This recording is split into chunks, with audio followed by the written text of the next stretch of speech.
This is episode 53 of Hashtag Beer Time. Do you think about traveling around the world drinking beer? Well, I can tell you right now that I think about it every single day. My guests on the show do exactly that. They go from coast to coast, country to country, racking up miles, saving money, spending it on more beer tours, and it was an absolute pleasure to have them in my company. We had a little recording while sitting at Ukamba. It was Ukamba's last day in the Woodstock Brewery, so we thought let's have a little recording. There was a bit of ambient noise, some music in the background, so I'm sure you wouldn't mind. Also some birds came in later towards the show, but it all makes for some great value and entertainment. We got to chat about some of their tips in traveling around the world, what is important, what's not important. We chatted about some of their best beer experiences, what they thought was just unforgettable, and they just had some amazing stories. We also chatted about where South Africa is in comparison to the rest of the world and what they felt we are doing right in the country. Guys, I had a great time recording the show and I know that you guys will enjoy it. As always, let me know what you think. Cheers.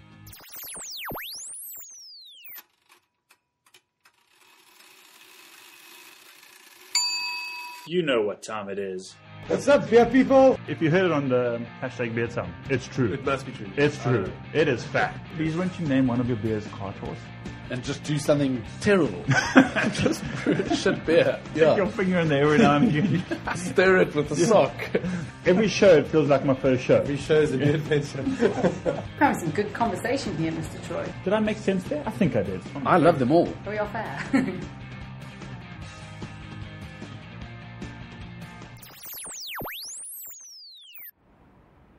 Ladies and gentlemen, welcome to another episode of Hashtag Beer Time. How you doing? How you feeling?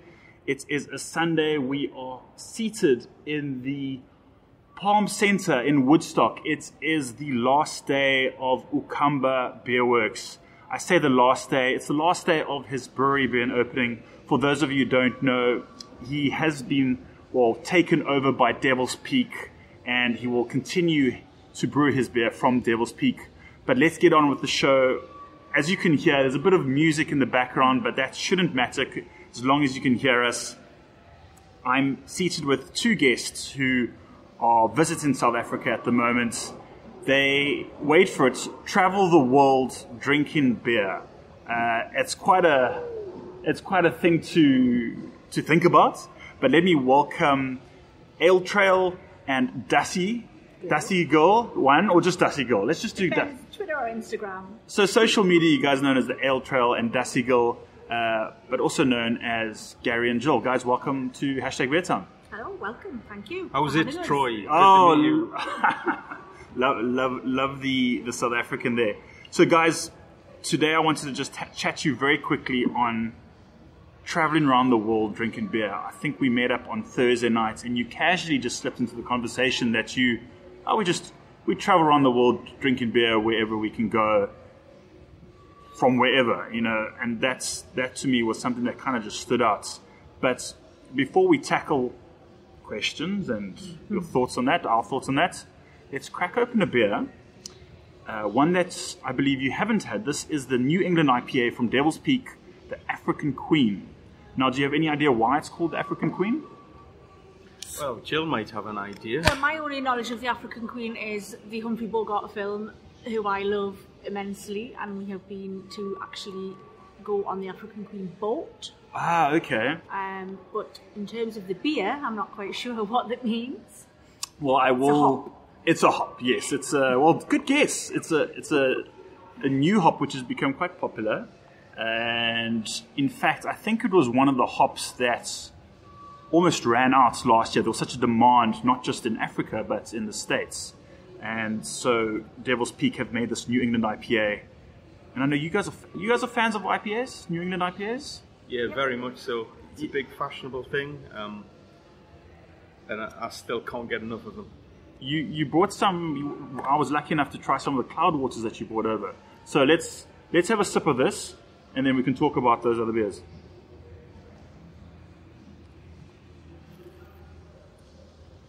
So what are your first impressions of this?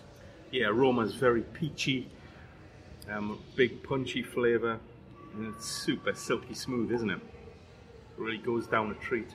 It is going down a treat. And I mean, I'm trying to just...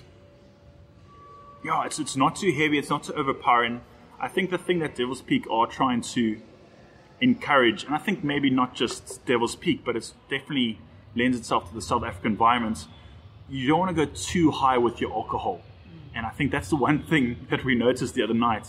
I mean, we started off our beer drinking session with a 11% Citra IPA. Yeah, it was a triple IPA. A triple from IPA. Cloudwater, yeah. So now, as delicious as that was, I just wondered, do you think something like that would work in South Africa? Yeah, for sure. If it's hopped the right way, then the balance of the beer can make the ABV disappear completely, and that's part of the fun. Of course, you can't really drink a 4-pack yourself. It's about sharing it out and enjoying it, and the ABV helps get the malt balance through. The big punchy backbone for a heavy hop beer. It really works when you ram up the ABV. Have you ever tried to drink a 4-pack on your own? Yeah, every weekend. No. Personally, for me, my favourite style of beer is a much lower ABV. So, for example, let's talk about South African beers for a second. Little Wolf. Little Wolf, yes. They did with a collab with Devil's Peak, which is their table beer. Yes. They're part of the same umbrella. Yeah. Signal Hill products, yes. That's right. And I thought that beer was amazing. It's up there with anything I've had anywhere in the world. You can drink it all day, all night, and drive your taxi perfectly fine. Great beer. Well, that's a great compliment, and I will admit that I think you are maybe one of a few people who've actually tried a beer. No, it's not a few beer, but you are someone who I've spoken to who's actually tried a beer that I haven't tried, and I've heard so many people talking about this new Devil's Peak table beer. I think it's 3.5% or something like that. Yeah. So yeah, they've obviously made certainly it less than 4%. A massive summer beer, something that we can all smash. So let's talk about the Ale Trail and Dusty Girl. Where did you guys come up with those names? Maybe we can start with Dusty Girl, because Dusty's a South African animal. Yes. Closest relative is the elephant. But tell us why you chose Dusty Girl. So I was very late getting onto Twitter and then consequently Instagram. And we first came to South Africa in 2008, I think. And we were in Hermanus, and I saw my first Dassie, and I fell in love. And I just thought, right, that's me. I am now Dassie Girl, and I've been forever proclaiming the cuteness of Dassies across the world. And I understand you saw some yesterday. You went up Table Mountain. Yeah. There were some really friendly Dassies up Table Mountain. As friendly as the Hermanus Dassies? Yes. You didn't... Very friendly. Okay. Bit greedier. Bit greedier, yes. Bit greedier, yes. But yeah, they were great. So that's how Dassie Girl came about. Okay, great. And the Ale Trail? I think it just rhymes, doesn't it? Yeah. It's about beer and it rhymes, and it was available on Twitter. I joined Twitter years and years ago. I really didn't know what it was about. It was mostly for a beer review kind of thing. The craft beer scene was kicking off originally. If anybody from the UK listens to this podcast, they'll realise, from the early days when nobody knew who you were, when you were anonymous on Twitter, yes. It was pretty good because you could really give your real opinions about beer. I think people still do that. But as soon as Twitter grew and everybody kind of knows who you are, so you kind of got to rein it in a little bit and be a little bit less openly critical about stuff that really is bad, and maybe just don't tweet about it. Yes. So. And I think the Ale Trail as well came about from when we first started drinking beer rather than the usual type of beer you could get.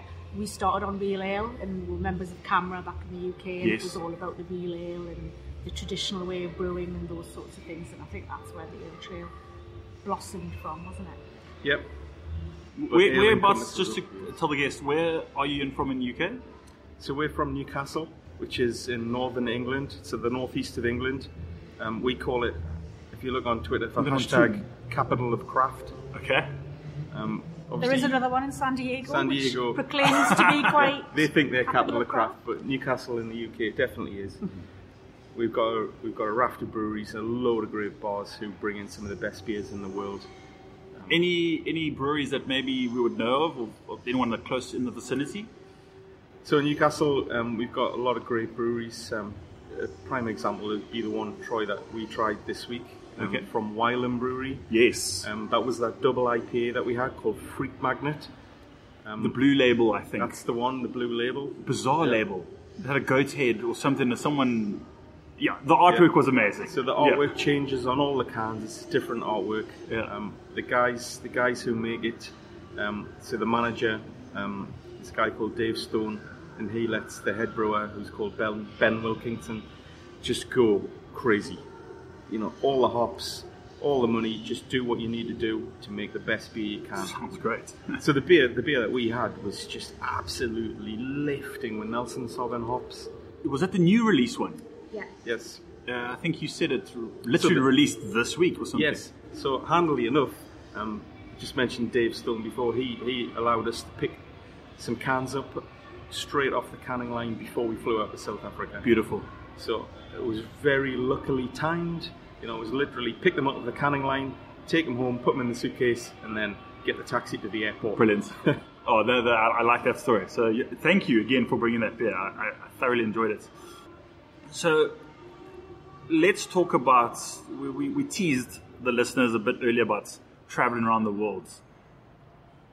First of all, how many places have you guys been to around the world? What stands out for you? It doesn't have to be the number of breweries or countries, but maybe you can give us the highlights of some of the places that you've been to. Yeah, so we've travelled all over. Specifically for beer, originally we focused on America because I was a massive fan of IPAs, and it was really hard to get a mega fresh IPA in the UK. So especially an American IPA, I'd imagine. Yeah, especially an American IPA. Things have changed now, but back in those days, so we're talking 2008 to 2011 time. Myself and Jill, I'd been in New York a few times before I met Jill, and I love the city so much, and I just knew that Jill would love it as well. And sure, thankfully she did. 2011, we got married in Manhattan. Oh, awesome. And, you know, in a brewery? Not in a brewery, no, unfortunately. But we did have some beers on top of a skyscraper after we got married. Magic. But yeah, it all started in New York. The beer scene is great in New York, but then from there we thought, let's go to Chicago, let's go to the West Coast. You know, we've done lots of road trips. Deep South, and the beer scene there is fantastic. Of course, it flows over into Europe and especially UK. And the hops have been exported now, you know, all over the world, and everybody's making awesome beers. Just, you know, prime example is what we're drinking right now from Devil's Peak in New England style. So we've been to Australia, we've been to a couple of places in Europe, not as many as I would like to go to. Highlights have definitely been West Coast America. I'm wearing a Russian River t-shirt. Always wanted to go there, and this year in June we managed to make it to Santa Rosa in California. Amazing. It's the home of Pliny the Elder. Yes. Hopefully your listeners would have heard of it. We have had it on the show. I've been lucky enough to have it. King of West Coast IPAs. Yes. And to have it fresh at the brewery, what an experience. If you get the chance, I'm going to describe to the listeners the smile on your face, because it must be that special feeling, and I can only imagine what it must be like to drink that fresh beer. I mean, even when you drink a Guinness from Dublin, it's just magic. So I know that a lot of people relate to that beer, but yeah, I can only imagine what Russian River must be like. Troy, it's all about the freshness with IPAs, as you know. And I just didn't know. I've had Pliny the Elder before, but when people have taken it home from America in their suitcases, and you try it and you think, yeah, it's not too bad, but what's everybody raving about? So I didn't know what to expect when I walked into the bar and I ordered a fresh pint. Oh my God, I was blown away. Really? So myself and Jill that night, God, mate, I can't remember how many we had, but Oh, my I word. was floating home on a pillow with that night. It was fantastic. Oh, you must have been extremely happy. Any spots that stood out for you in terms of bizarre? Maybe something that you didn't expect, a brewery in a totally random place, or maybe a country where you didn't expect the beer scene to be as advanced. Well, I think we've seen South African beer grow immensely. So we came to South Africa. This is a few years ago now, about 10 years ago, on my 40th birthday. I do a bit of scuba diving, and I always wanted to dive great white sharks. You know, you have to do this bucket list thing, and come to Cape Town, dive with great whites. So from there, I was obviously already into beer. We kind of had to try and hunt high and low for beer. Luckily, through Twitter, we found Lucy Corn. Yes. And Lucy opened the door to lots of places. Pointed you in the right direction. Pointed us in the right direction. So originally, we found on that first. Who did we find, Jill? On that first trip, beer-wise, there was not a lot going on, but there was. I don't know what one. I don't think there was Put much one going as well on. We there. can't really remember, can we? But the second time we came was about 2-3 years after that, and then all of a sudden things had changed. So we turned up, and Woodstock. It started ramping up. There was Woodstock Brewery, there was Riot, which is where Ukamba are now. All of a sudden, you guys started seeing the hop farms in South Africa producing some great stuff, like Southern Passion, that was in some of the beers. So we saw a massive change just in 2 years in the beer scene. I remember now where we went. It was Banana Jam. Ah, yes. Yeah. Oh, that Banana Jam gets mentioned every show. So every time you mention Banana Jam, you get a free pint. So yeah, if I just go reverse back to the first time, we popped into Banana Jam, and that's where we met Lucy, and we did a bit of a beer share out. I took some beers from the UK and America over. I think that's when we brought Pliny over, didn't we? And we met Greg from Afro Caribbean, and he gave us some of his beers, and that was an eye opener because they were far head and shoulders above anything that we tried from other breweries in South Africa then. So yeah, back to where we are today. I would say some of South African beer is alongside some of the best in the world that we've tried. Yeah, you've definitely come up leaps and bounds. That's good to know. It's good to know from someone who's traveled the world of beer and who's tasted a few hundred beers. What do you think? You guys think you're on 1,000 beers? Probably 1,000, I think. I think so, probably. I don't do Untapped as much as I should. Nah. We were chatting about this in the last week's show about Untapped, and you're not going to get to all your beers. Great. So I think that's 2 thumbs up for African Queen. We often say on the show, which beers would you want to showcase as a South African beer? I think this would be one of them, just because it's got that African Queen in there. It's a showcase towards the South African hops. Let's move on to another popular brewery, Cape Brewing Co. And this is their limited edition special batch vanilla bourbon porter. Woo! Are you guys, I take it you've been to CBC? We have a few years ago.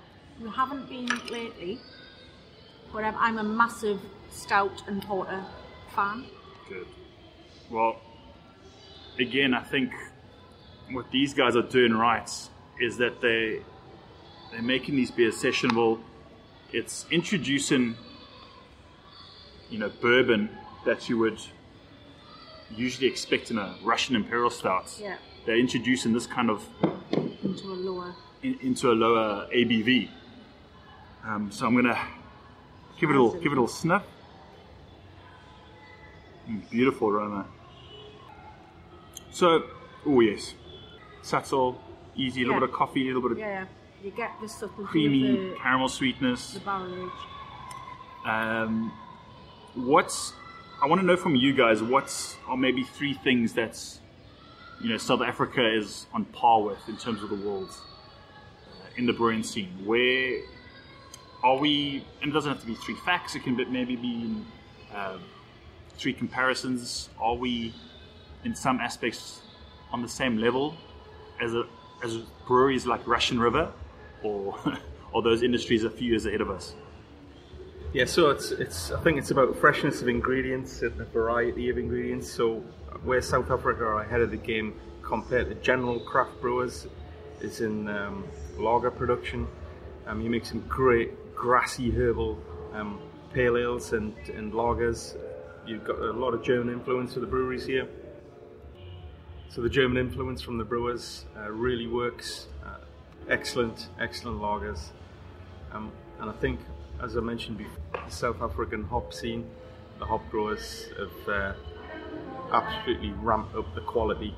Because of hops like African Queen and Southern Passion, your IPAs are really excellent. Thirdly, I think the fact that you're embracing the taproom culture really works. Ahead of the game there, Devil's Peak a few years ago went in the taproom at Salt River. Obviously a lot of money spent on it, really cool place. It's the first time I met JC Stein from Devil's Peak. They had the copper kit in there from Germany, the one that's now in place in the big facility at Ebbing. Yeah. Loved it. It kind of it's at the end of a street, isn't it? With a little pointy bit. Yeah. With the sign on. Looks awesome.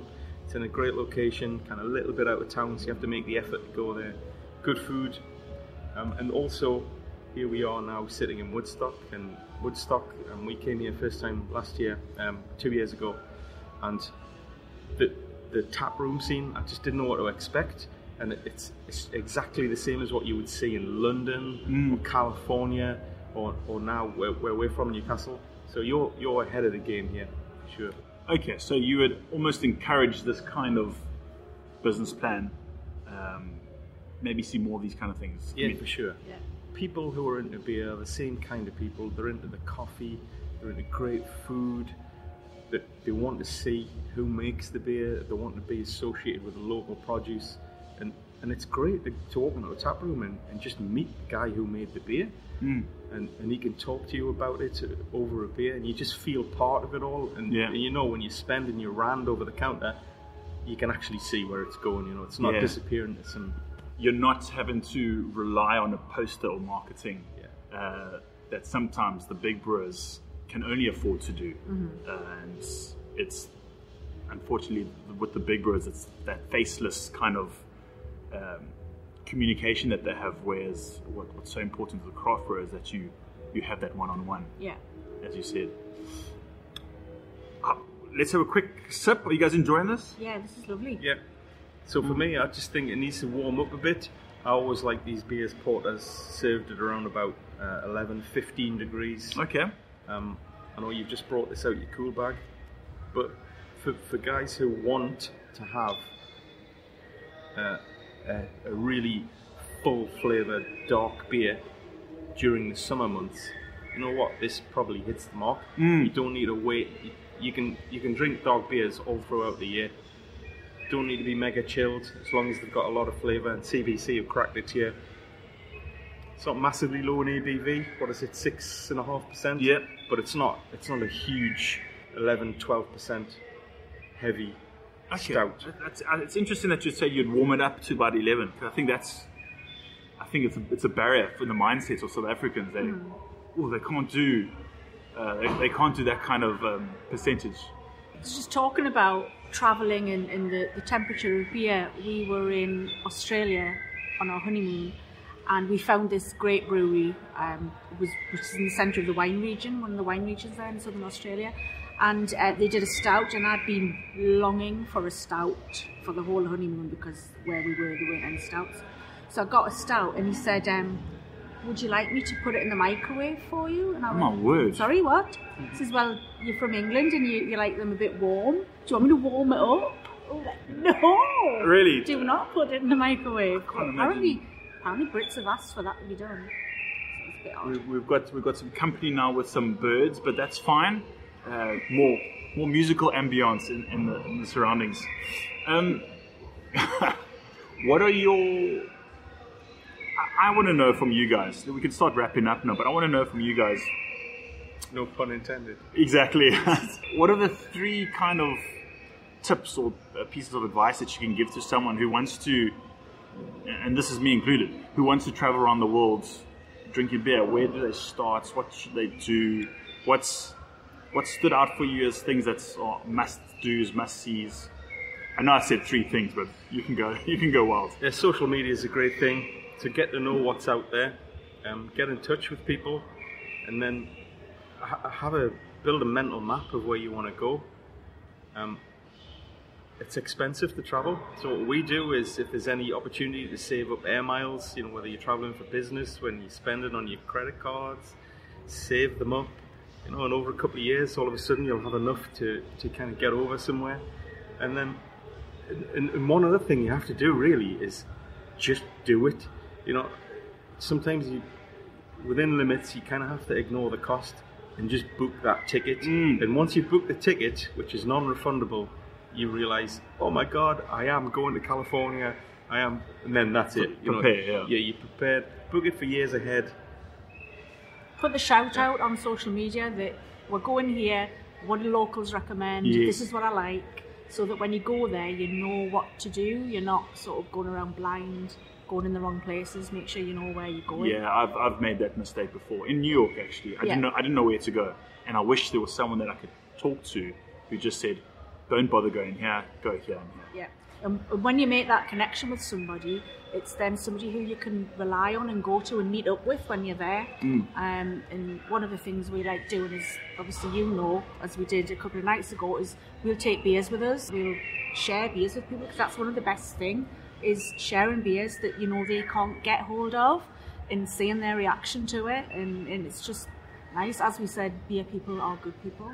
That's true, and you took the words out of my mouth in terms of what a great idea that is to not just say to someone, I'm coming over to try your beers, but I'm bringing some of my beers from my country. Let's meet up. Might never have met you before, but let's meet up at this spot and we'll just drink a whole bunch of beers that you've never had before. And to anyone who loves beer, then it's going to be very hard to say no to that. They're going to shift their plans to do that. This is exactly how we met all you guys from South Africa, all through social media. Troy, yourself, Matt, also Rolly, the beer geek, and Lucy. Rolly actually sent me a message saying Troy is a good guy, but don't tell him I said so. We have a bit of a rivalry on social media. I always call myself Batman, and he's always Robin, much to his disgust. Guys, I think that's a great place to kind of end off. I just thank you very much for joining us on the show. We're going to go try some beers now with Letu. Maybe try some of his Sorghum Saison. Have you had that one before? Don't think I have. Not yet, no. We're looking forward to it. Well, actually, better be careful, because I hope he's got some on tap. But yeah, guys, thank you very much. And I hope to return the favor and come visit you guys and bring a whole bunch of new beers to the UK. We can't wait to show you around. To the capital of craft. That's right. Yeah, anybody who wants to come to Newcastle, come and get your eyes opened. Cool, guys. Thank you very much. And to all our listeners, thank you very much. See you guys soon. Ciao, ciao. Bye. Ladies and gentlemen, thank you very much for listening to the show. One last thing before you take off. I've created a Patreon account. What is Patreon? Patreon is a website dedicated to artists creating content, and it gives them a platform to be able to get paid for their content. So no pressure to you guys, to my friends and my fans, but this kind of thing does help me to continue to grow and to continue to give you good content and to actually take this brand and what I'm doing to the next level. And I've got so many plans that I'm so excited to bring to you. So if you have a few minutes and if you have an extra buck to spare, I'd really appreciate you just going checking it out. But you can go check it out at Patreon and just type in #BeerTime and you'll see something there. I really appreciate it. Thank you.